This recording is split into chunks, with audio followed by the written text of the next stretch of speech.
Haddii aad ku cusub tahay janaalka Waadiga Dunida, haatan ku soo bilow ka mid noqo asxaabta ku tahan janaalka Waadiga Dunida adiga oo saaraya subscribe si aad ula socoto muuqaal kasta oo aan soo geliyo. Asalaamu calaykum. Aad baad u mahadsantihiin dhammaantiin sida wacan aad inoo dhiirigeliseen.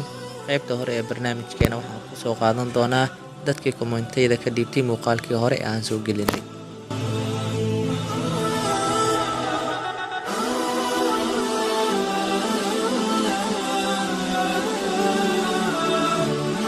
Saaxiibada qiimaha badan ku soo dhawaada barnaamijkeena cusub. Ka taxadar waxa aad hadda beeranayso waxay sabab u noqonaysaa miraha aad biri goosanayso. Maalin ayaad ku farxi doontaa mirihii aad beeratay, ama waad ka shalaayi doontaa xulashadii aad ku beeratay. Dulqaad yari iyo degdeg waa xididka dhibaatada. Ma qasbi kartid nolosha inay ku siiso jawaabo ama sidaad rabto wax kasta u dhacaan. Waa inaad ogolaataa in wax kasta iyaga isku furi doonaan. Waa in aad aqbashaa in wax kasta waqti qaataan. Ha ku ciyaarin shucuurta dadka kale. Waa suurtagal in aad ciyaarta ku guuleysato, laakiin khatarta ka dhalanaysa waa in aad qofkaas weydo.